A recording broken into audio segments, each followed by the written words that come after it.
4월 29일 목요일 하나님께서 저희에게 주시는 말씀은 출애굽기 10장 21절부터 29절까지의 말씀입니다. 하나님의 말씀입니다. 여호와께서 모세에게 이르시되 하늘을 향하여 내 손을 내밀어 애굽 땅 위에 흑암이 있게 하라. 곧 더듬을 만한 흑암이리라. 모세가 하늘을 향하여 손을 내밀매 캄캄한 흑암이 3일 동안 애굽 온 땅에 있어서 그동안은 사람들이 서로 볼 수 없으며 자기 처소에서 일어나는 자가 없으되 온 이스라엘 자손들이 거주하는 곳에는 빛이 있었더라. 바로가 모세를 불러서 이르되 너희는 가서 여호와를 섬기되 너희의 양과 소는 머물러 두고 너희 어린 것들은 너희와 함께 갈지니라.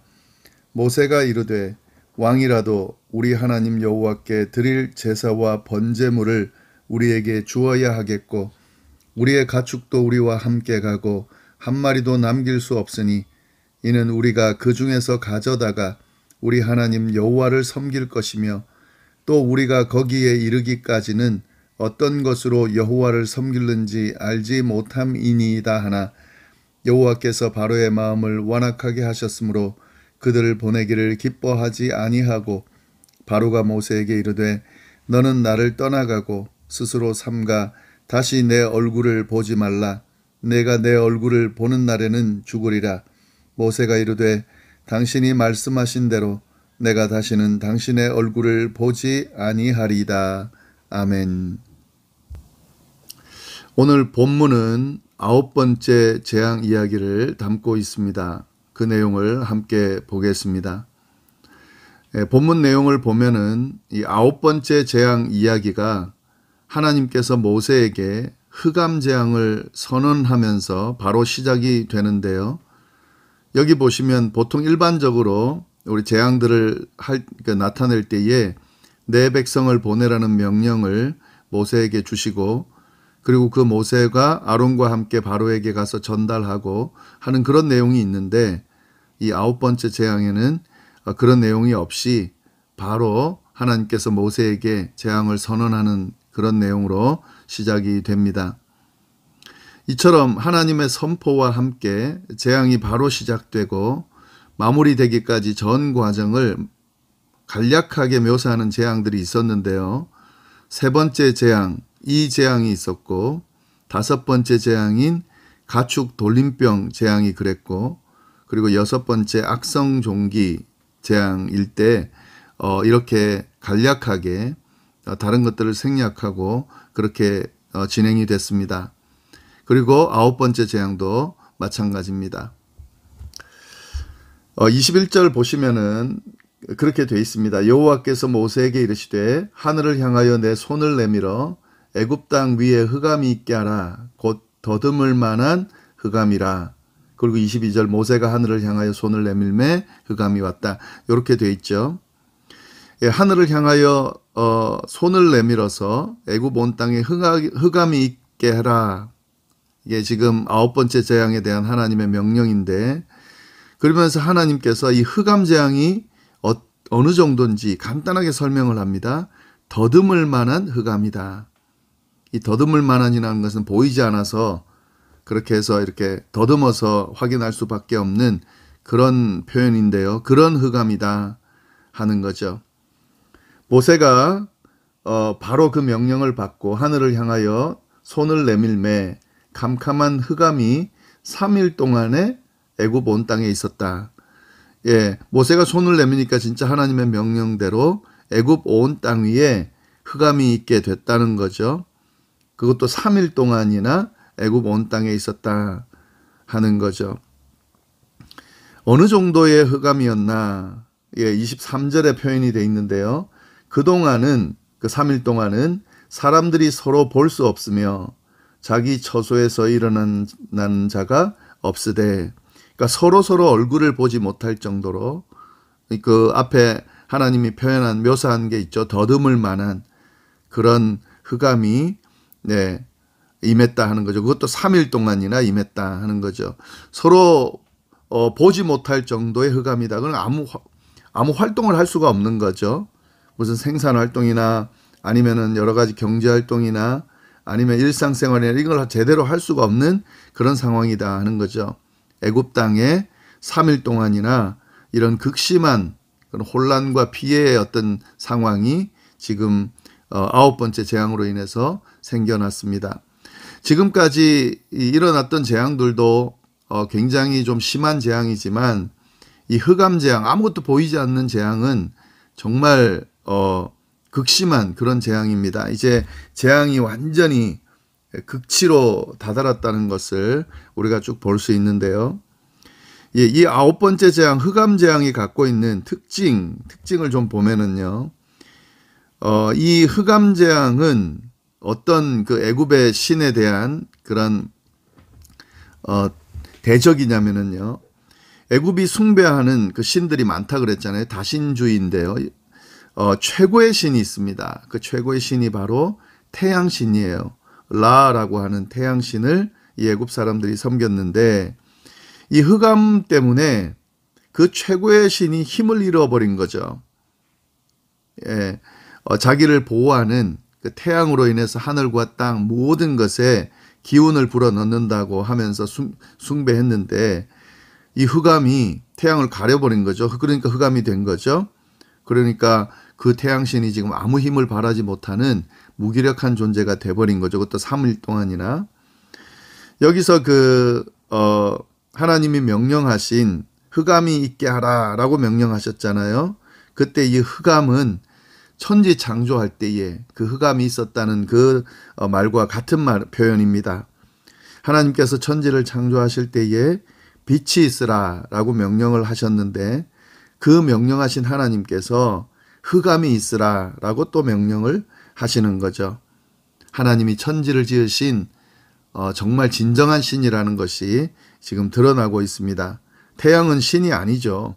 도리어 하나님의 피조물에 불과하다는 것이 이 9번째 재앙을 통해서 애굽 온 땅에 지금 드러나고 있습니다. 바로를 포함한 애굽 백성들이 이걸 또 인식하게 될 거고요.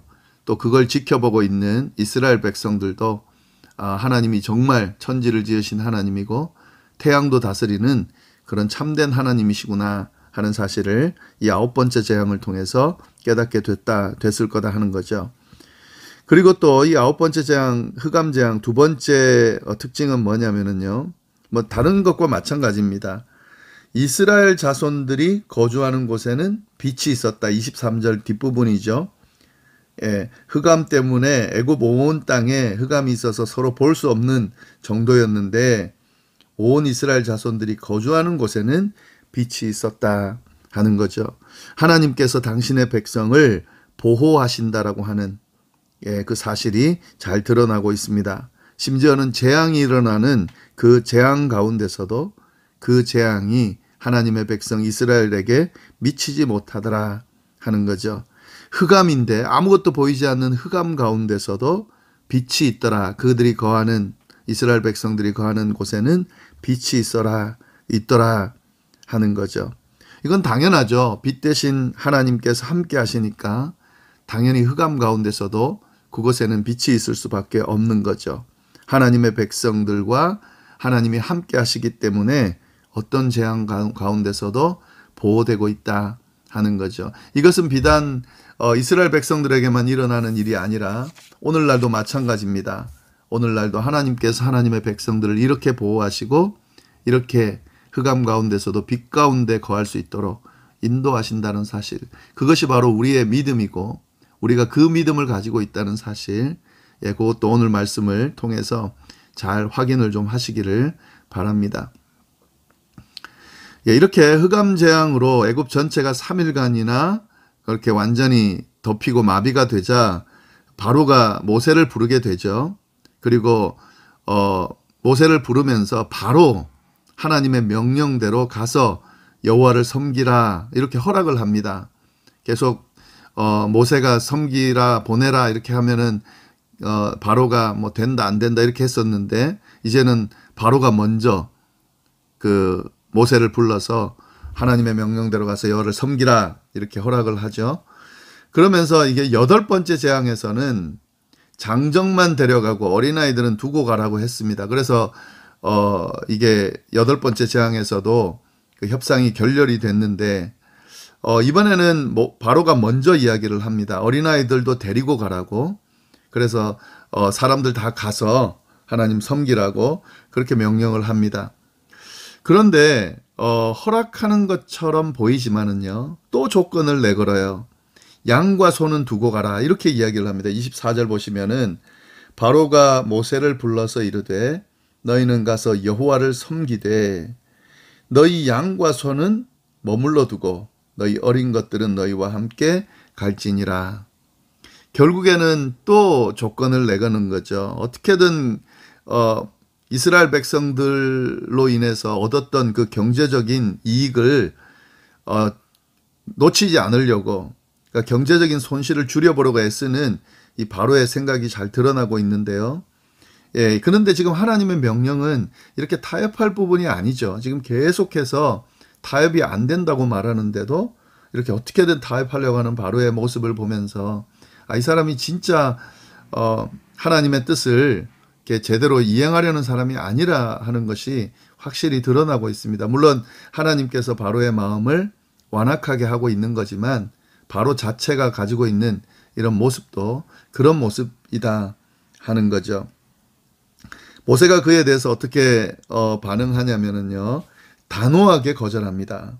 25절, 26절 보면은 모세가 이르되 왕이라도 우리 하나님 여호와께 드릴 제사와 번제물을 우리에게 주어야 하겠고 우리의 가축도 우리와 함께 가고 한 마리도 남길 수 없으니 이는 우리가 그 중에서 가져다가 우리 하나님 여호와를 섬길 것이며 또 우리가 거기에 이르기까지는 어떤 것으로 여호와를 섬길는지 알지 못함이니이다. 예, 모세는 바로의 이야기를 단칼에 거절합니다. 그러면서 제사를 드리는 제물이 필요하다고 이야기합니다. 그러면서 그 제물을 못 가져가게 할 것이 아니라 왕이라도, 바로 왕이라도 당연히 줘야 됩니다.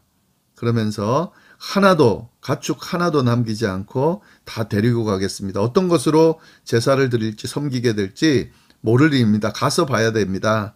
다 데려가겠습니다. 이렇게 모세가 단호히 말합니다. 여기서 이 모세의 대답을 보면서요, 모세가 아주 당당한 태도로 바로를 대하고 있음을 볼 수 있습니다.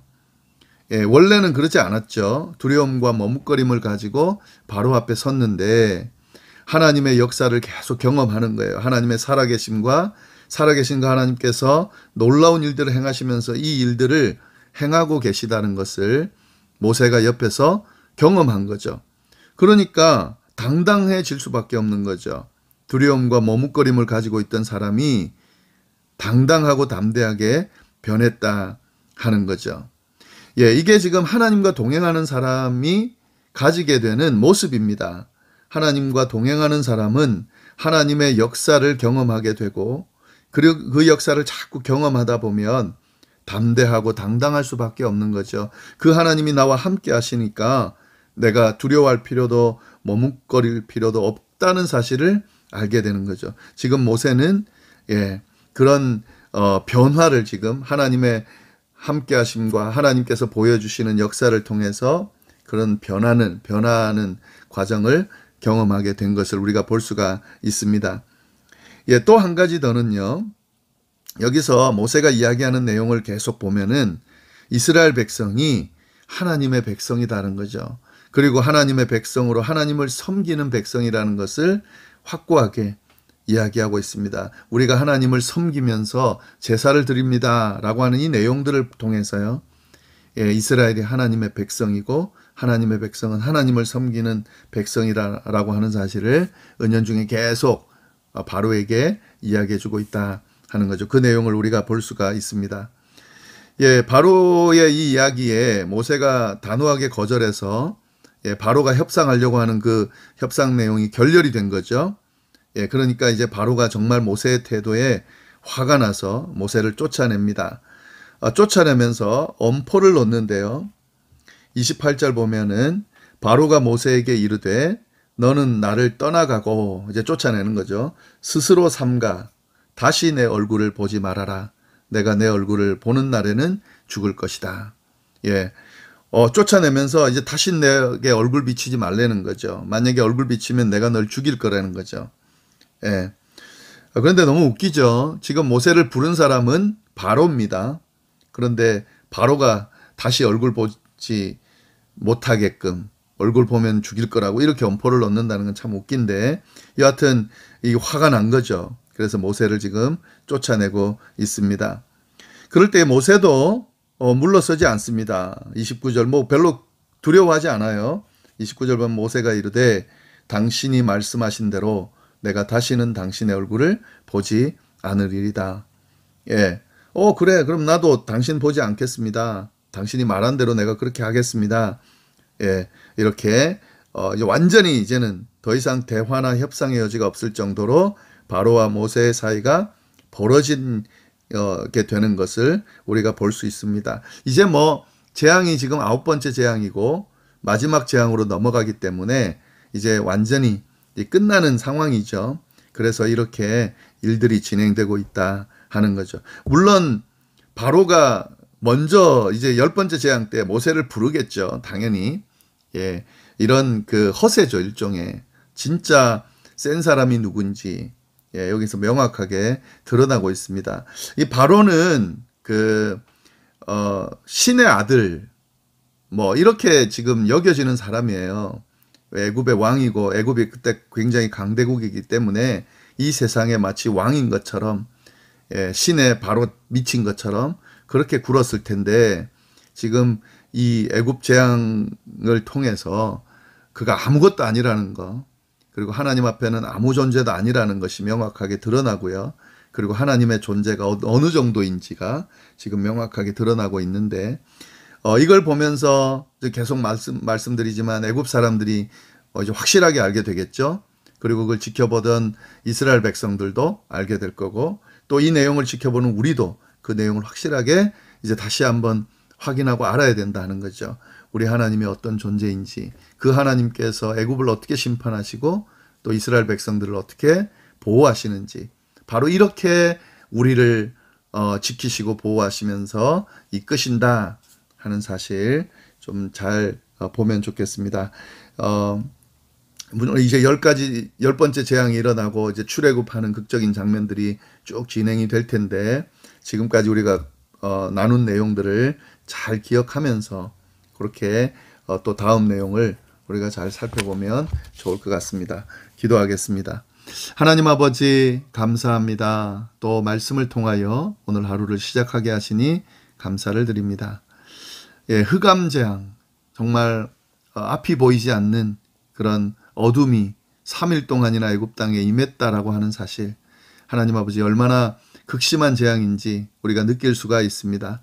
천지를 지으신 하나님, 빛과 어둠을 주관하시는 하나님이심을 우리가 다시 한번 주목하고, 또 그런 하나님이 이스라엘 백성들, 하나님의 백성들을 어떻게 보호하시는지, 하나님 그 사실도 우리가 주목하면서 우리가 믿는 하나님이 우리도 그렇게 섬기고 우리도 그렇게 인도하시는, 또 우리가 그 하나님을 섬기는 그런 관계에 있다는 것을 우리가 다시 붙들면서, 예, 그렇게 주어진 삶을 살아갈 수 있게 하시니 감사합니다. 예, 그렇게 살아갈 수 있도록 주여 인도하여 주시고, 특별히 오늘 하루도 하나님의 은혜 가운데 머물면서 평안한 하루하루가 될 수 있도록 주여 역사하여 주옵소서. 함께하여 주시기를 간절히 바라고 살아계신 예수님의 이름으로 기도드립니다. 아멘.